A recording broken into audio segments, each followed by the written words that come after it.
जय जोहार। मैं कौशल तिवारी और बिहनिया संध्या में आपका स्वागत है। कद्दावर कांग्रेस नेता रविंद्र चौबे को हराकर विधायक बने ईश्वर साहू को लेकर इन दिनों कई तरह के सवाल उठ।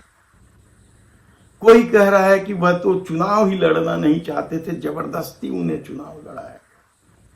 दरअसल बीरनपुर में हुई घटना के बाद उसे सांप्रदायिक रंग देकर जिस तरीके से पार्टी ने साजा में जीत हासिल की, उसके बाद ईश्वर साहू को लेकर कई तरह के सवाल उठे हैं।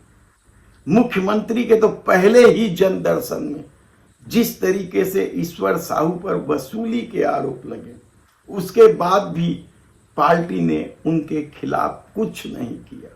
अब जो घटना सामने आ रही है वह बेहद ही शर्मनाक है। ईश्वर साहू के बेटे ने एक आदिवासी युवक की जमकर पिटाई की और प्रदेश में सरकार कैसे चल रही है, इसका इससे बड़ा ताजा उदाहरण कुछ नहीं हो सकता कि जब पीड़ित आदिवासी युवक मनीष मंडावी थाना पहुंचता है, ईश्वर साहू के बेटे कृष्णा साहू के खिलाफ रिपोर्ट लिखाने, अपने साथ हुई मारपीट की घटना को बताने, तो पुलिस एफआईआर भी नहीं करती और इसके बाद सर्व आदिवासी समाज को आंदोलन की धमकी देना पड़ता।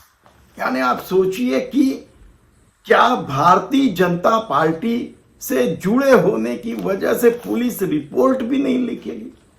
क्या विधायक के बेटे होने की वजह से पुलिस रिपोर्ट नहीं लिखेगी?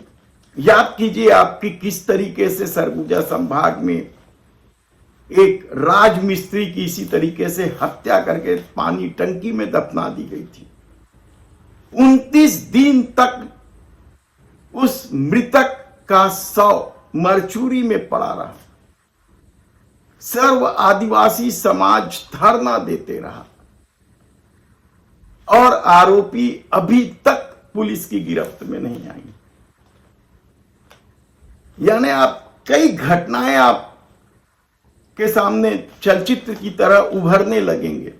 यदि आप पिछली सरकार में नेता प्रतिपक्ष रहे नारायण चंदेल के पुत्र के यौन शोषण के मामले में भी देखें तो पुलिस ने पर्याप्त मदद की, जमानत होते तक, समझौता कराते तक। इसके पहले रायगढ़ जिला अध्यक्ष अग्रवाल के मामले में भी, वह भी यौन शोषण का मामला था कि किस तरीके से पुलिस उसे बचाते रही। और यदि देखें तो बालोद में हिमशिखर गुप्ता के खिलाफ भी इसी तरह के मामले थे। यानी भारतीय जनता पार्टी के नेताओं के खिलाफ क्या पुलिस को एफआईआर दर्ज नहीं करने का निर्देश मिला? आखिर प्रदेश का मुखिया भी तो आदिवासी है।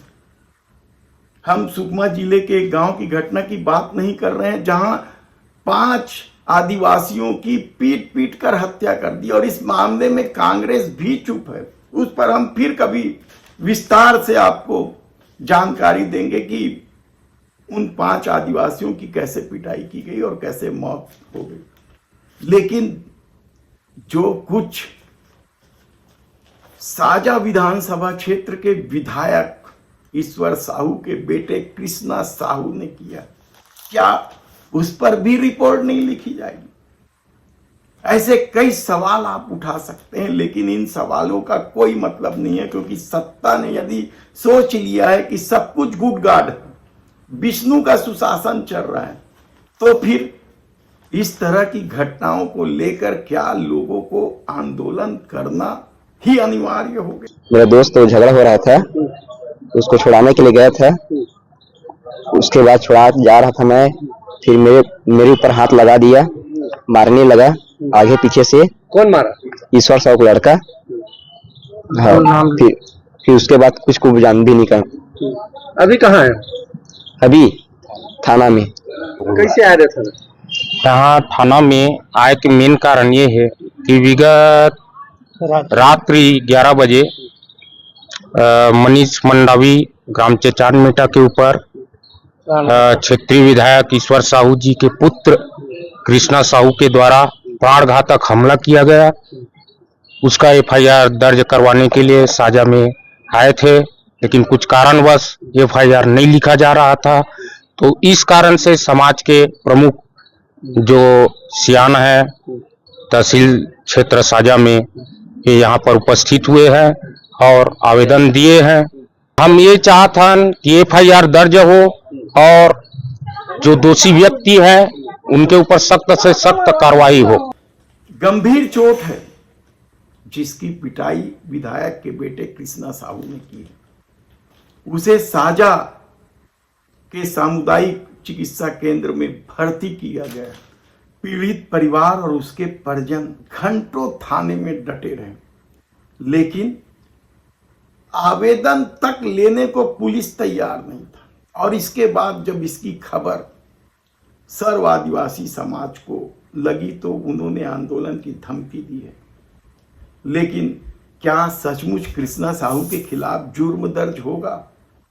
और जुर्म दर्ज हो भी गया तो क्या उसकी गिरफ्तारी पुलिस कर पाएगी? कई तरह के सवाल हैं।